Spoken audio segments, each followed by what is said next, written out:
अस्सलाम वालेकुम, कैसे हैं आप सब। तो आज हम बात करने जा रहे हैं एक्सरसाइज 12A के क्वेश्चन नंबर 1 के पार्ट नंबर बी की।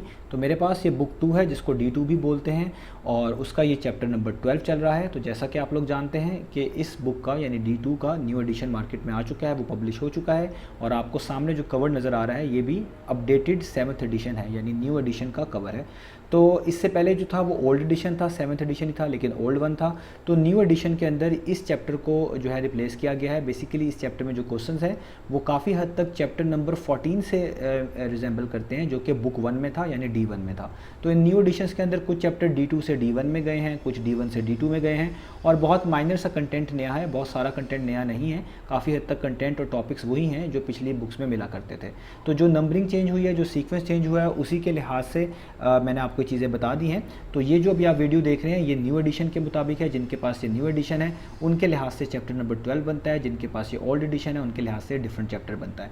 तो आज हमने इसमें 12A का क्वेश्चन नंबर बी करना है, 1 का पार्ट बी। तो मैंने इस चैप्टर के नेम से प्लेलिस्ट बना दी है, उसका लिंक नीचे डिस्क्रिप्शन में दे दिया है। अगर आप इस चैप्टर से रिलेटेड बाकी सोल्यूशन में इंटरेस्टेड हो तो वो लिंक नीचे डिस्क्रिप्शन में से देख सकते हैं। इसके अलावा मैंने एक फेसबुक पेज भी बनाया हुआ है, उसका लिंक भी नीचे डिस्क्रिप्शन में गिवन है। आप उस फेसबुक पेज के थ्रू अपने क्वेश्चंस को, अपने सजेशंस को मुझ तक पहुँचा सकते हैं।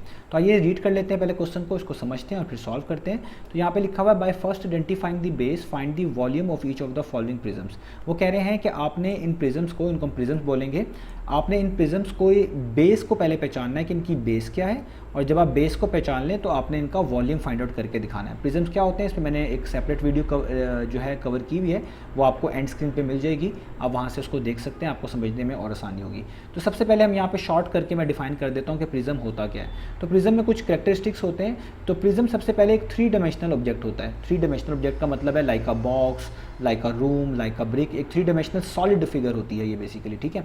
तो इसको एक तो ये चीज़ होती है। दूसरी बात इसमें जो सबसे इंपॉर्टेंट होती है, इसके 2 आइडेंटिकल फेसेस होते हैं, 2 आइडेंटिकल एंड्स होते हैं। आप इसको आप यूँ कह लें तो ज़्यादा बेहतर है, 2 आइडेंटिकल एंड्स होते हैं। क्या मतलब, यानी आप जो भी प्रिज्म देखेंगे उसमें आपको 2 फेस ऐसे नज़र आएंगे जो एक जैसे होंगे और पैरेलल होंगे, वो एक दूसरे को टच नहीं कर रहे होंगे। जैसे पार्ट नंबर ए में देखें, ये फ्रंट वाला फेस है, बिल्कुल इसी तरह का फेस इसके पीछे भी मौजूद होगा। जो अगर हम विजुलाइज करना चाहें तो इस तरह आप विजुलाइज कर सकते हैं। मैं डॉटेड लाइन बना लूँ तो बिल्कुल ऐसा फेस इसके बैक पे भी मौजूद होगा। तो ये दोनों फेस इसके जो है आइडेंटिकल एंड्स कहलाएंगे या आइडेंटिकल फेसेस कहलाएंगे।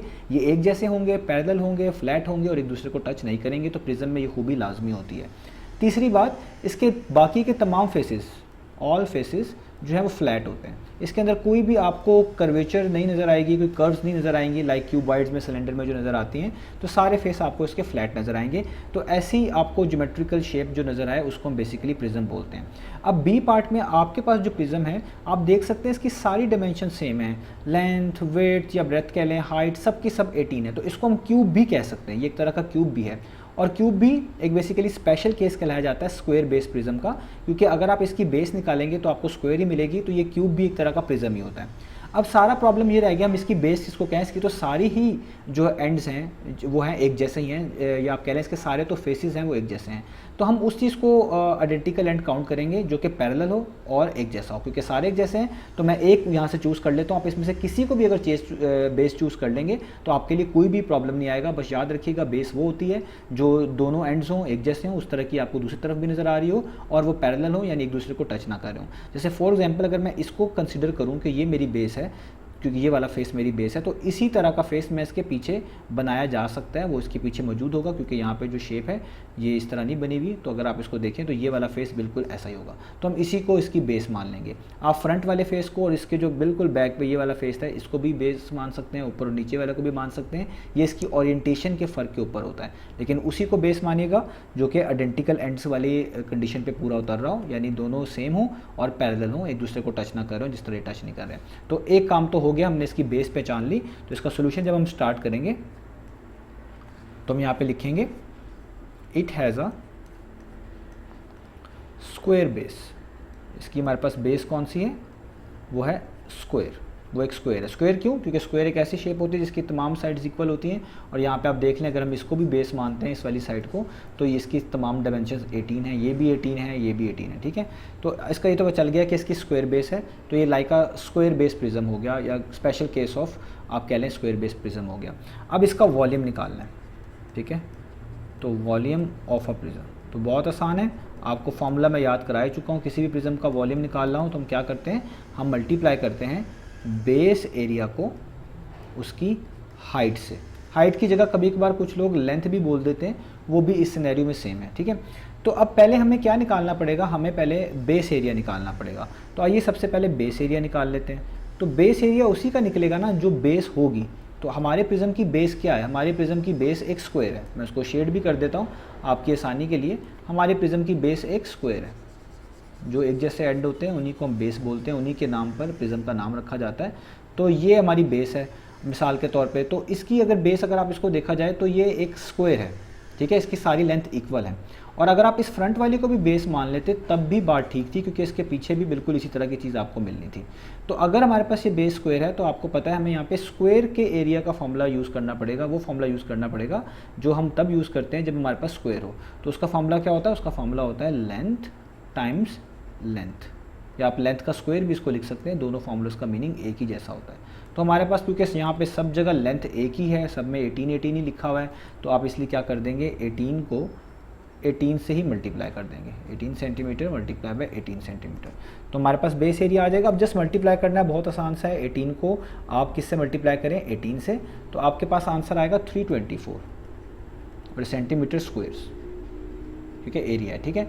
अब जब बेस एरिया आ गया है, अब आपके पास जो है वॉल्यूम निकालना बहुत आसान है। अब आपने जस्ट ऊपर वाले फॉर्मूले में यानी बेस एरिया इंटू हाइट में चीज़ें पुट कर देनी है। तो मैं यहाँ पे लिखूँगा वॉल्यूम ऑफ गिवन प्रिज्म, जो मैं प्रिज्म गिवन है वो क्या होगा, वो होगा base area multiply by height, यानी उसका फॉर्मूला दोबारा से लिख रहा हूँ एक बार, base area times height.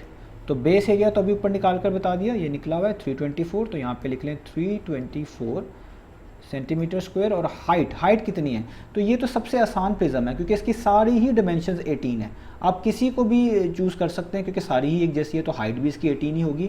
Otherwise आप इसको भी, ओरिएंटेशन का फ़र्क है, आप इसको भी हाइट कंसिडर कर सकते हैं, ये भी इसकी हाइट होती है। तो ये जब हम क्यूबाइड्स को इसको हम सीधा खड़ा कर लें या इसको लाइक हॉरिजॉन्टल रख लें किसी जगह पे, तो इसकी हाइट और लेंथ में थोड़ा बहुत फ़र्क आता है, लेकिन वो हम एक ही उसमें कोई फ़र्क की वजह से कोई इसके वॉल्यूम्स में फ़र्क नहीं पड़ जाता, वो उसी तरह रहता है। तो इसलिए आप इसमें 18 भी यूज़ कर सकते हैं, ये वाला भी और ये वाला भी, क्योंकि सेम है, तो इसलिए मैं यहाँ पे कोई फ़र्क नहीं पड़ेगा।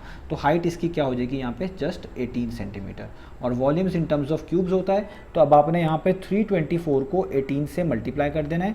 तो 324 को 18 से मल्टीप्लाई करें तो 5832 आता है सेंटीमीटर स्क्वायर। सेंटीमीटर से मल्टीप्लाई हो तो सेंटीमीटर क्यूब लिखा जाएगा क्योंकि ये वॉल्यूम है। तो ये हो गया हमारे पास इस प्रिज्म का वॉल्यूम। तो यही हमने फाइंड आउट करके दिखाना था। हमने इसकी बेस भी पहचानी कि वो एक स्क्वायर बेस था ये प्रिज्म, और इसका ये वॉल्यूम भी निकाल लिया जो कि 5832 सेंटीमीटर क्यूब आता है। तो ये हो गया हमारे पास क्वेश्चन नंबर 1 का पार्ट नंबर बी। इंशाल्लाह नेक्स्ट वीडियो में मिलेंगे बाकी सॉल्यूशंस के साथ।